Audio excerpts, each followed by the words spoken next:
Gold trusted gold buyers తాకట్టులో ఉన్న బంగారాన్ని విడిపించి ఈ రోజు ఉన్న మార్కెట్ ధరకే కొనబడును. మరిన్ని వివరాలకు సంప్రదించండి 7771077720. మరి కొద్దిసేపట్లో అసెంబ్లీ శాసన మండలి సమావేశాలు ప్రారంభమవుతున్నాయి. మనతో పాటు ఎమ్మెల్సీలు కూడా అందుబాటులో ఉన్నారు. ఒకసారి మాట్లాడదాం. ఎమ్మెల్సీ పంచమర్తి అనురాధ ఉన్నారు. ఒకసారి మాట్లాడదాం. మేడం, ఎట్లా చూస్తారు మేడం? ఎట్లా జరగబోతుంది ఈసారి అసెంబ్లీ మండలి సమావేశాలు ఎట్లా ఉండబోతుంది? ఎలా ఉండేదే ఉంది, వాళ్ళు ఏదో ప్రశ్నలు అడుగుతారు. వాళ్ళంతా ఏదో అదేదో మేమేదో తప్పులు చేస్తున్నాం అన్నట్టుగా ప్రశ్నలు అడుగుతారు. మేము సమాధానం చెప్పడానికి రెడీ అవుతాము. మా మంత్రులు రెడీ అవుతారు, వీళ్ళు వాకౌట్ చేసేస్తారు. పైనుంచి సాక్షి సంబంధించిన అడ్వైజర్ ఎవరో ఉంటారు, వాళ్ళు ఒక సైగ చేస్తారు, వీళ్ళ కింద నుంచి వెళ్ళిపోతారు. ఇదే జరుగుతుంది. సమాధానం వినే ఓపిక కూడా లేదు. ఓపిక కాదు, ధైర్యం లేదు వాళ్ళకి. సమాధానం చెప్తే వినే ధైర్యం కూడా లేక మేమేదో మమ అనిపించాలన్నట్టుగా వాళ్ళు చేస్తూ ఉంటారు. మేము దాన్ని కూడా ఎదుర్కొంటాం. అసెంబ్లీకి రామని చెప్తాను ఒక పక్క, శాసనమండలిలో సమస్యల మీద ప్రశ్నిస్తూ ఉంటూ కూడా చెప్తున్నా. అంటే ఈ మధ్యలో సూపర్ 6లో ఉన్నటువంటి కొన్ని లోపాలు ఉన్నాయంటున్నారు. లేకపోతే ప్రైవేటీకరణకు సంబంధించి కానీ, లేదంటే రాజధాని రెండోసారి భూముల గురించి కానీ, వీటన్నిటి మీద కూడా ప్రశ్నిస్తామని చెప్తున్నారు. ఏం చెప్తారు? ఇప్పుడు రాజధాని ఈ రోజుకి కూడా నేను పర్టికులర్గా రోజు తిరుగుతాం, కానీ ఇప్పుడు ఈరోజు అకేషన్ కాబట్టి ఇక్కడున్నా నాకు ఈరోజు కూడా అవే కనపడుతున్నాయి. గత 5 సంవత్సరాల్లో అసలు ఏ రకంగా వాళ్ళు ఉద్యమం చేశారు, ఏ రకంగా ఆడవాళ్ళు ఏ రకంగా ఉద్యమం చేస్తూ బాధపడ్డారు అనేది నాకు ఈ రోజు కూడా బాధగా ఉందండి. ఇక్కడ జగన్ చేసిన నిర్ణయాలకి, జగన్ ప్రవర్తన వల్ల ఎవ్వరికి, ముఖ్యంగా ఆడవాళ్ళకి, పొలాలు ఇచ్చిన వాళ్ళకి రూపురేఖలు లేకుండా పోయినాయండి. క్యాన్సర్ సర్వైవర్ అయిన నేనే నా మొహం శుభ్రంగా ఉంది. అట్లా వాళ్ళని మానసికంగా, హెల్త్ పరంగా ఒక పెళ్ళి లేదు, ఒక శ్రీమంతం లేదు, ఒక పుట్టినరోజు లేదు, ఏవీ లేవండి. చావు డప్పులు తప్ప ఇక్కడ. చంద్రబాబు నాయుడు గారు వచ్చిన తర్వాత ఇప్పుడు అందరూ ఊపిరి పీల్చుకుంటున్నారు. వాళ్ళకి ఏ రకంగా కావాలో నారాయణ గారి ఆధ్వర్యంలో అన్నీ జరుగుతున్నాయి. సిఆర్డి ఆధ్వర్యంలో జరుగుతుంది. సంపద సృష్టించే విధంగా రాజధాని నిర్మిస్తున్నారు.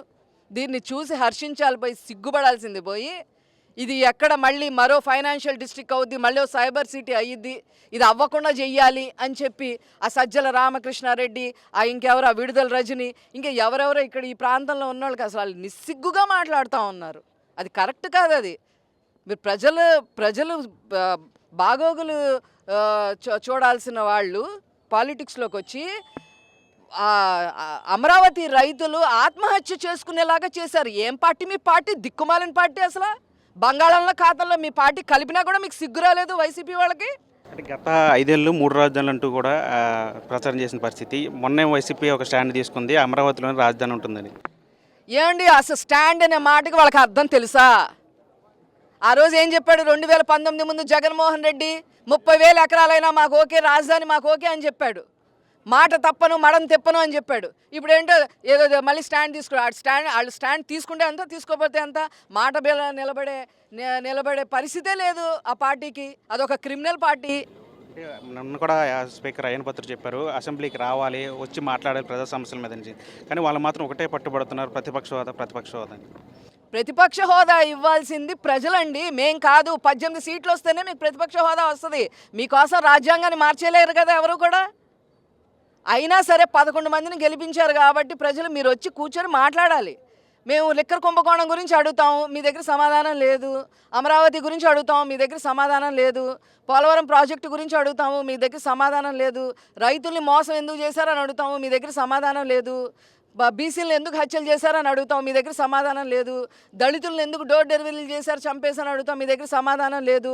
మీ హయాంలో అత్యాచారాలు అత్యధికంగా జరిగాయి, ఏంటి కథ అని అడుగుతాం, మీ దగ్గర సమాధానం లేదు. లిక్కర్ మాఫియా గురించి సమాధానం లేదు.